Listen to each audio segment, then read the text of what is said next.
یاد رکھیں اچھی بات وہ اللہ رب العزت کی طرف منسوب کرنی چاہیے، اور کوئی بری بات ہو تو اس کو اپنی شامت اعمال کا نتیجہ سمجھنا چاہیے۔ سورہ نساء کی آیت میرے سامنے ہے، ارشاد فرمایا کہ جو تمہیں بھلائی پہنچتی ہے وہ اللہ کریم کا فضل و رحمت ہے، اور جو برائی پہنچتی ہے وہ تیری اپنی وجہ سے ہے۔ یہ منافقین کہا کرتے تھے کہ جو روزی میں برکت ہو گئی، فصلیں زیادہ ہو گئی تو اللہ کا کرم ہے، اور اگر قحط آ گیا، کوئی آزمائش آئی تو یہ محمد صلی اللہ علیہ وسلم کی وجہ سے ہے۔ تو اللہ رب العزت نے قرآن مجید میں پہلے فرمایا کہ جو کچھ بھی شکست ہے، فتح ہے، ہار ہے، قحط ہے، فراوانی ہے، وہ سب تمہارے رب کی رضا سے ہے۔ اور پھر اس کے اگلی آیت میں فوراً فرمایا کہ جو اچھائی تمہیں پہنچے اس کی نسبت اللہ کی طرف کرو، اور جو برائی تمہیں پہنچے اس کی نسبت اپنی شامت اعمال کی طرف کرو۔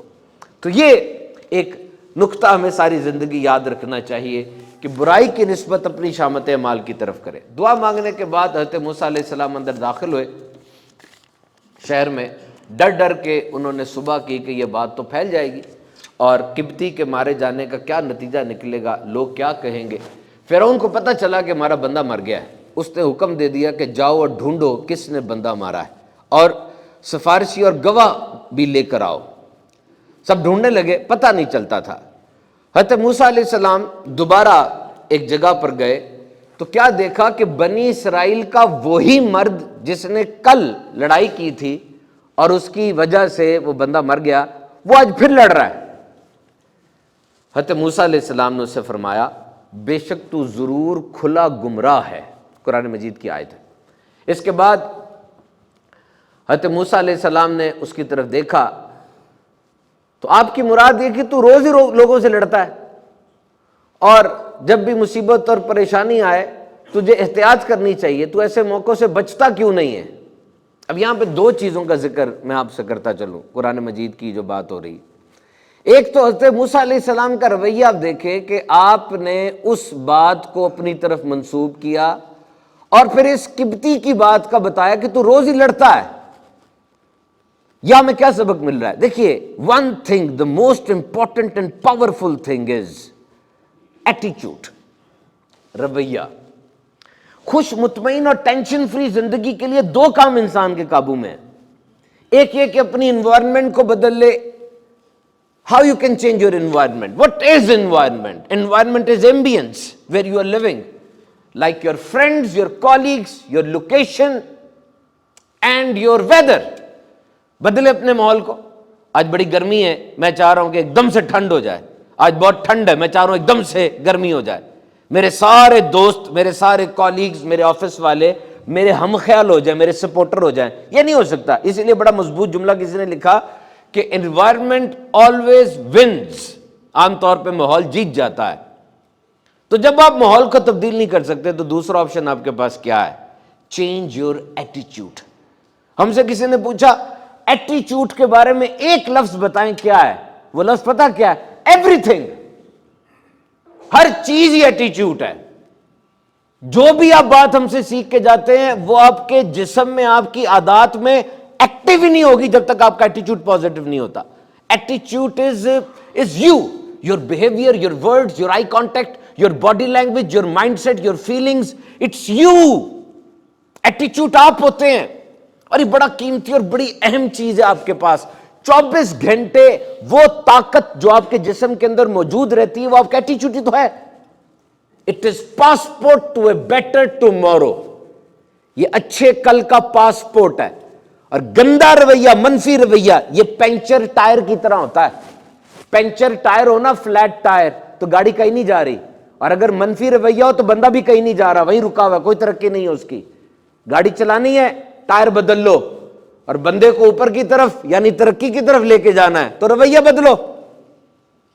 مختلف قسم کے ایٹیچیوڈز ہوتے ہیں، جیسے یہاں بتایا لڑتا ہے تو ہر ایک سے لڑتا ہے، نیگیٹو ایٹیچیوڈ، پازیٹیو ایٹیچیوڈ، تھریٹننگ ایٹیچیوڈ، دھمکی لگتی، کسی سے ملو لگتا ہے اس کے انداز میں دھمکی ہے، ڈرا رہا ہے۔ ایک ریلیکسنگ ایٹیچیوڈ، ٹھنڈا رہتا ہے ہر وقت، کوئی مسئلہ نہیں ہے۔ There is a positive attitude and there is a negative attitude. Positive attitude, I can do it. Negative attitude, I cannot do it. Positive attitude, نعمت. Negative attitude, محرومی. ہر وقت محرومی دیکھ رہا ہے، میرے پاس کتنی محرومیاں ہیں، اور پازیٹو میرے پاس کتنی نعمتیں ہیں. نیگیٹو ایٹیچیوڈ پابندیاں، لمیٹیشنز.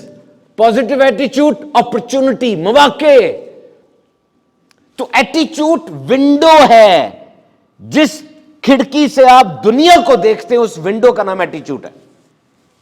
لیکن یہ ونڈو، اس میں کریک آ جاتے ہیں، گند لگ جاتا ہے. یہ جو لوگ آپ کی حوصلہ شکنی کرتے ہیں، کریڈٹ آپ کو ملنا چاہیے تھا، کام آپ نے کیا ہے، کسی اور کو دے دیتے ہیں. حوصلہ افزائی نہیں کرتے، بلنگ کرتے، مذاق اڑاتے ہیں. تو وہ ایٹیچیوڈ کی کھڑکی میں اب کریکس آ رہے، گند لگ گیا، مٹی کی تہ لگ جاتی. اس کو صاف کروایا کریں جا کے. مسلسل اپنے ایٹیچیوڈ کی کھڑکی کو صاف کروائیں، ورنہ یہ حرکتیں ہوں گی. چینج یور ایٹیچیوڈ، change your life. This is the most important innovation of modern century. اس صدی کی سب سے بڑی ایجاد یہ جملہ ہے. اپنے رویے کو بدل لو، تمہاری زندگی بدل جائے گی. کر کے دیکھیں. اگر آپ کہتے ہیں میرا رویہ منفی نہیں ہے، میں ٹھیک ہوں، تو اگر آپ کی زندگی میں ترقی رکی ہوئی ہے اور لوگ ادھر ادھر کے آپ کو بار بار کہتے ہیں تمہارا رویہ منفی ہے، تو آپ کا رویہ منفی ہے. آپ اس کو بدلیں، ٹریننگ لیں. ایسے لوگوں کے ساتھ بیٹھے جن کا ایٹیچیوڈ پازیٹو ہوتا ہے. ایسے لوگ ہوتے ہیں، جب آپ ان کے ساتھ بیٹھیں گے یہ خوشبو اڑ کے آپ کے اندر بھی آئے گی اور آپ کا ایٹیچیوڈ بھی پازیٹو ہوتا چلا جائے گا. اپنے آپ کو بار بار یہ سمجھایا کریں میری ترقی کی راہ میں سب سے بڑی چیز، رکاوٹ، وہ میرا نیگیٹو ایٹیچیوڈ ہے. Remember 80% of the success in office, at work, in your educational institute depends upon how you deal with the people. تعلیمی ادارہ ہے آپ کا، جاب کرتے ہیں، کاروبار کرتے ہیں، 80% کامیابی اس پہ ڈیپینڈ کرتی ہے آپ لوگوں سے بات کس طرح کر رہے ہیں.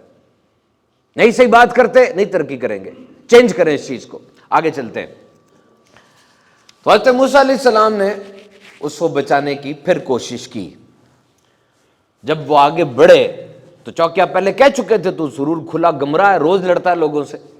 تو اس نے ایک دم کہا اے موسیٰ، کیا تم مجھے ویسے ہی قتل کرنا چاہتے ہو جیسے تم نے کل اس فرعونی کو قتل کیا تھا؟ میرے قریب اس لیے آ رہے ہو؟ جب اس فرعونی نے یہ بات سنی اس کو پتہ چل گیا کہ انہوں نے ہی کل قبطی کو اس طرح سے ہوا. وہ فوراً فرعون کے پاس گیا اور جا کر کہا کہ کل قبطی کو جو مارا تھا وہ موسیٰ علیہ السلام نے مارا. حضرت موسیٰ علیہ السلام کے بارے میں وارنٹس جاری کر دیے گئے اور ڈیتھ پینلٹی اناؤنس کر دی گئی. اب ایک شخص تھا جس کو آل فرعون کا مومن کہتے ہیں، وہ بھاگا بھاگا موسیٰ علیہ السلام کے پاس آیا اور آ کر کہتا ہے آپ کے بارے میں اس طرح باؤنٹی اناؤنس ہو گئی ہے، آپ کی ہیڈ منی ہے کہ آپ کو مار دیا جائے، قتل کر دیا جائے. آپ نے اس شہر سے ہجرت کرنے کا ارادہ کر لیا اور فرمایا، قرآن مجید ہے، اے میرے رب مجھے ظالموں سے نجات دے دے. اب اس کا مطلب یہ ہوا کسی جگہ پہ جان مال کا خطرہ ہو جائے، اولاد کا، شیلٹر کا خطرہ ہو جائے تو وہاں سے نکل جانا، تدبیر کرنا، یہ بالکل جائز ہے اور اس میں کوئی بھی ابہام، کوئی بھی غلطی نہیں ہے. حالانکہ کہتے موسیٰ علیہ السلام نے قبطی کو جو مارا اس میں کوئی غلطی نہیں تھی. اگر آپ پہ قصاص ہوتا تو آپ نبی ہیں، آپ قصاص دیے بغیر نہ جاتے، لیکن اس پہ قصاص نہیں تھا، اس لیے آپ نے مصر کو چھوڑنے کا فیصلہ کیا. That was very big decision. Apparently it was very big decision and very crucial. اپنے گھر کو چھوڑ کے جانا آسان تو نہیں ہے، لیکن اب تاریخ اٹھا کے دیکھ لیں یہ گھر کو چھوڑ کے جانا کتنا ضروری ہوتا ہے. حضرت موسیٰ علیہ السلام مصر سے جا رہے ہیں مدین کی طرف. مدین واز اے اسمال ٹیریٹری ان دا سبربز، قریب تھا، فرعون کی حکومت بھی نہیں تھی اور وہاں پر سبزہ بھی تھا، تو آپ نے وہاں جانے کا فیصلہ کیا. نبی اکرم صلی اللہ علیہ وسلم مکے سے جب مدینے کی طرف گئے فلائٹ دین اسلام کو ملی. حضرت یوسف علیہ السلام جب مصر کی طرف گئے اور اب حضرت موسیٰ علیہ السلام بھی جا رہے ہیں. تو یاد رکھیں یہ بڑا ضروری ہوتا ہے. دیر از اے ڈریم لینڈ. کوئی نہیں تھا آپ کا جاننے والا، کوئی سامان بھی ساتھ نہیں تھا، اور آگے آپ کو پتہ چلے گا 1 ہفتہ بھوکے بھی رہے ہیں آپ کا پیٹ آپ کی پشت سے مل گیا تھا. لیکن یہ مائگریشن، یہ ہجرت، یہ ڈریم لینڈ کی طرف جانا بڑا ضروری ہوتا ہے. ایک بڑی پیاری بات یاد آئی. کوئی بندہ کہتا ہے کہ دنیا کی سب سے اچھی جگہ وہ گھوڑے کی زین ہے اور سب سے اچھا دوست کتاب ہے.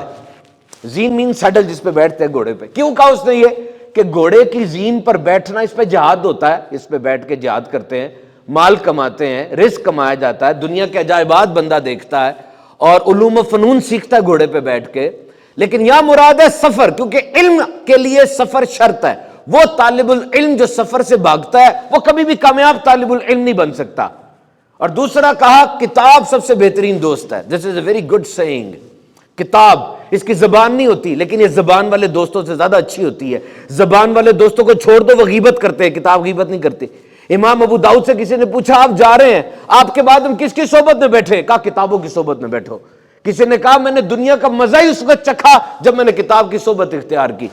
کتاب بڑی زبردست چیز ہے. در حقیقت کتاب کی صحبت نہیں ہوتی، وہ اس کے اندر جو بندے ہوتے ہیں ان کی صحبت ہوتی ہے. آپ کو اگر صحابہ کی صحبت چاہیے، صحابہ کے بارے میں کتابیں پڑھیں. اولیاء کی صحبت چاہیے، اولیاء کے بارے میں کتابیں پڑھیں. کہتے ہیں سٹ اینڈ تھنک، بیٹھو اور سوچو. نہیں، ریڈ اینڈ تھنک، پڑھو اور سوچو، تمہاری سوچیں زرخیز ہو جائیں گی. And remember the dream land. یہ جو خوابوں کی دنیا میں آپ کو بتا رہا ہوں، اگر آپ مجھ سے پوچھیں وہ ایک چیز بتاؤ جو کہ اہم ترین ہے جس پہ ہم اپنا وقت لگائیں، تو یہ ڈریم لینڈ ہی ہوتا ہے کہ وہاں میرا مستقبل ہے. ویسے تو تنبیہ المعتمرین کے اندر امام عبدالوہاب شعرانی رحمۃ اللہ تعالی لکھتے ہیں کہ بندے کی خوش قسمتی میں سے یہ بات ہے کہ اس کو رزق اس کے اپنی جگہ پر ملے. اس کی وجہ ہے ظاہری بات ہے، جب بندہ دیار غیر میں جاتا ہے تو اس کو مشکلات آتی ہیں، کچن کی مشکل ہے، گھر والے دور ہے، لیکن ڈریم لینڈ ضرور ہوتا ہے.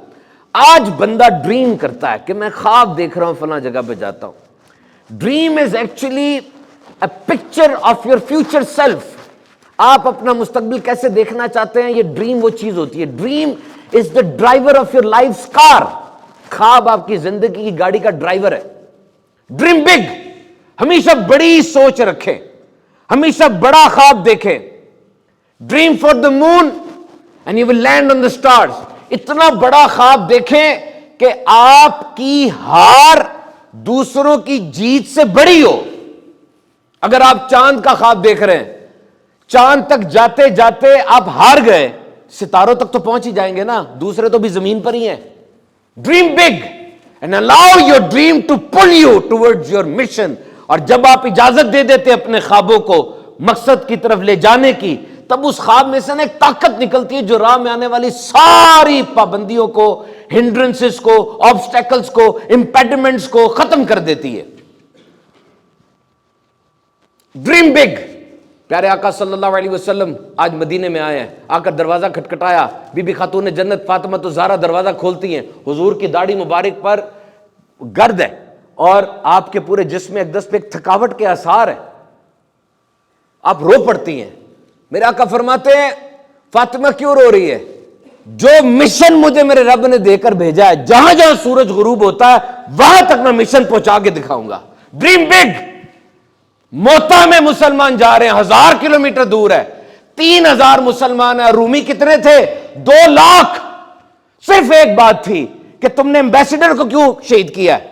ہم نے وفد کا ایک سفیر بھیجا تھا، تمہیں پتہ نہیں سفارتکاری کے اصول ہے، سفیر کو نہیں مارتے. حضور نے کہا پریسیڈنٹ سیٹ ہو جائے گا، اس طرح ہر سفیر کو مارا جائے گا. نکلو جتنے بھی ہو. 3000 تھے، 2 لاکھ سامنے ہیں، 1000 کلومیٹر کا سفر ہے. Dream big, never dream small. کیونکہ جب آپ خواب دیکھتے ہیں، سمجھدار آدمی آپ کو پتا اس میں کتنے مسائل وغیرہ آئیں گے، تو آپ ان مسائل سے بڑا خواب دیکھیں تاکہ وہ ڈریم ان کے اوپر سے جمپ مار کے چلی جائے. Remember last thing, always see yourself standing there. ہمیشہ اپنے آپ کو وکٹری سٹینڈ پہ کھڑا دیکھیں. جب آپ رستے میں ہوں، ابھی پروجیکٹ پورا نہیں ہوا، آپ کو لوگوں کی تعریفوں کی آوازیں آ رہی ہوں آپ کے کانوں کے اندر کہ میں جیت رہا ہوں، میں جیت رہا ہوں، یہ چیز آپ کو ہمت دیتی رہے گی. تو میرے محترم سامعین کرام، حضرت موسیٰ علیہ السلام نے فرمایا ان قریب میرا رب مجھے سیدھا راستہ بتائے گا. اللہ تعالیٰ نے فرشتہ بھیجا جو آپ کو مدین تک لے گیا. At the last I will share one thing with you.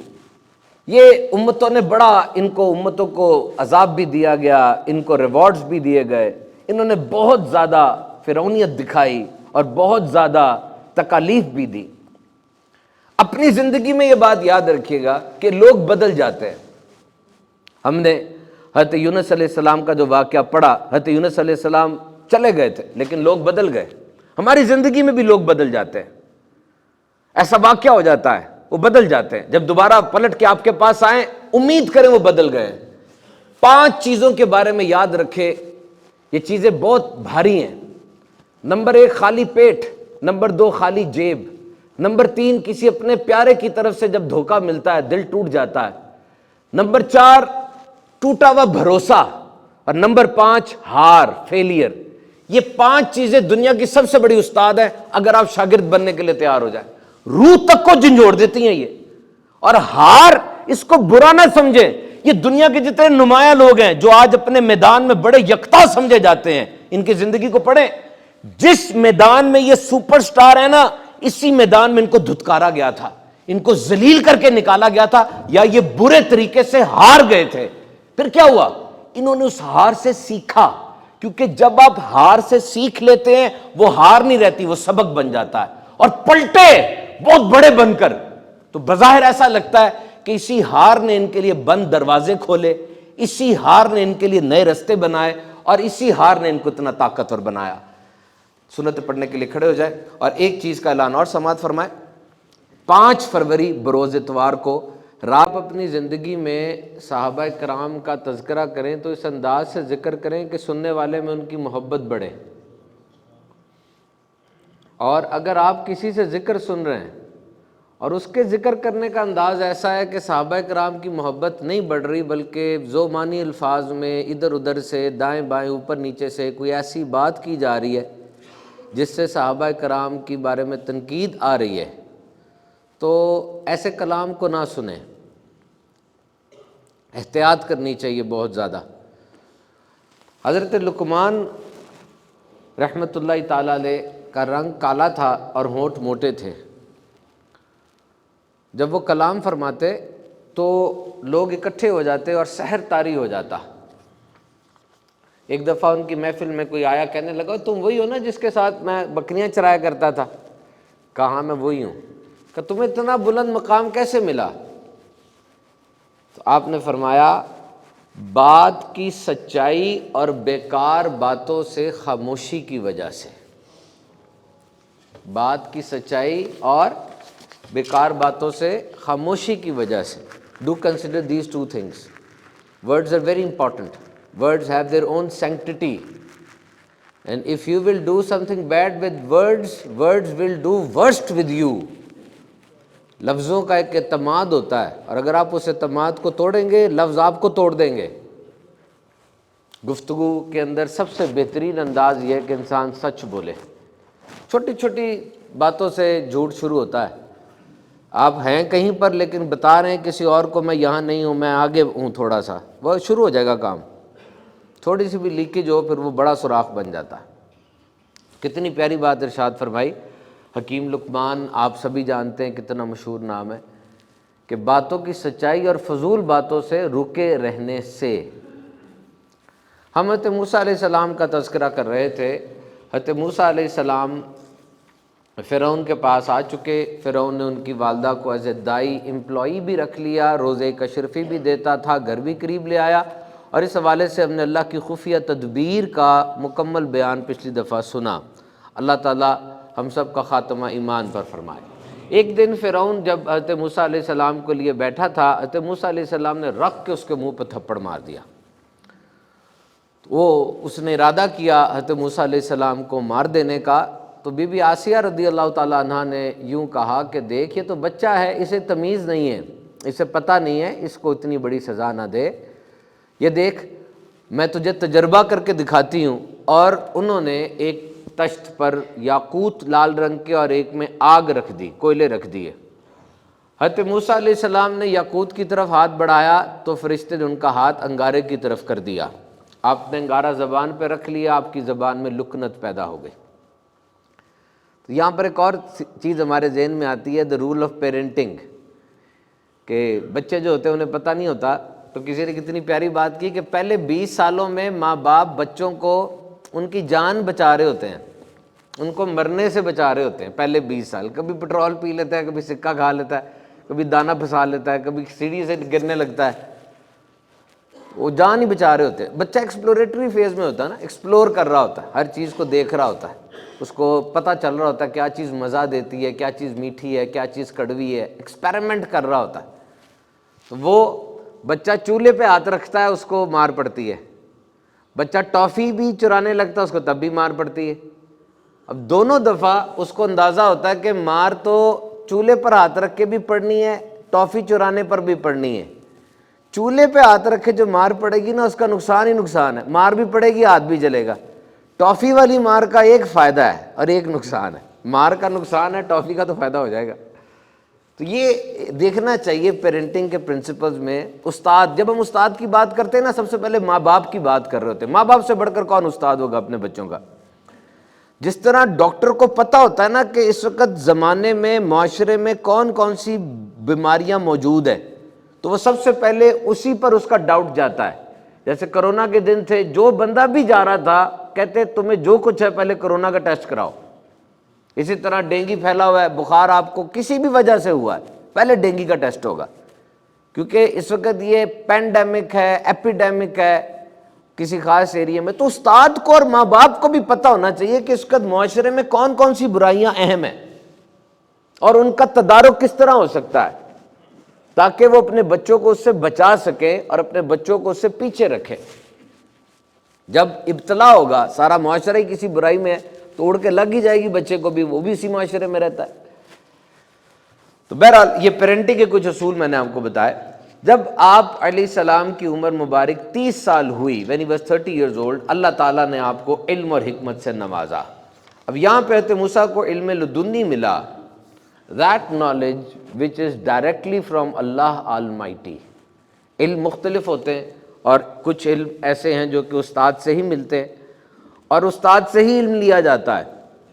ہم سب استاد سے علم لیں گے، لیکن وہ علم جو اللہ تعالیٰ کی طرف سے براہ راست بغیر استاد کے حاصل ہو اسے علم لدنی کہتے ہیں۔ حضرت خضر علیہ السلام کے بارے میں قرآن مجید میں آیا وَعَلَّمْنَاهُ مِن لَدُنَّا عِلْمًا، اور اسے ہم نے اپنا علم لدنی عطا فرمایا۔ اور پیارے آقا صلی اللہ تعالیٰ علیہ وسلم کے بارے میں آیا وَعَلَّمَكَ مَا لَمْ تَكُنْ تَعْلَمْ، اور آپ کو وہ سب کچھ سکھا دیا جو آپ نہیں جانتے تھے۔ تو کسی نبی کے علم کے برابر تو کسی کا علم نہیں ہو سکتا۔ علم لدنی کے بارے میں طویل بحث ہم حضرت موسیٰ علیہ السلام کا حضرت خضر علیہ السلام کے ساتھ جو واقعہ ہے اس پہ کریں گے۔ بہرحال نبی اکرم صلی اللہ تعالیٰ علیہ وسلم حضرت ابی بن کعب سے پوچھا، اے ابو المنظر کیا تم جانتے ہو تمہارے پاس قرآن کی کون سی آیت ہے؟ وہ عرض کرنے لگے بے شک اللہ اور اس کا رسول ہی جانتے ہیں۔ تو پھر نبی پاک صلی اللہ علیہ وسلم نے پوچھا، اے ابو المنظر کیا تم جانتے ہو تمہارے پاس اللہ کی کون سی آیت ہے؟ آپ نے عرض کی اللہ لا الہ الا هو الحی القیوم۔ تو حضور اکرم صلی اللہ علیہ وسلم کے سینے پہ ہاتھ مار کر فرمایا، اے ابو المنظر تمہیں علم مبارک ہو۔ 2 دفعہ جو پوچھا آپ نے، پہلی دفعہ انہوں نے کہا خاموشی اختیار کی اور کہا مجھے نہیں پتا، تو دوسری مرتبہ پوچھا تو انہوں نے فرما دیا، علماء فرماتے مسلم شریف کی حدیث ہے کہ اس کے گیپ کے دوران حضور نے وہ علم انہیں عطا فرما دیا تھا، القاء فرما دیا تھا۔ تو یہ وہ علم ہوتا ہے جو اللہ تعالیٰ ڈائریکٹ عطا فرما دیتا ہے، اس کے لیے استاد کی ضرورت نہیں ہوتی۔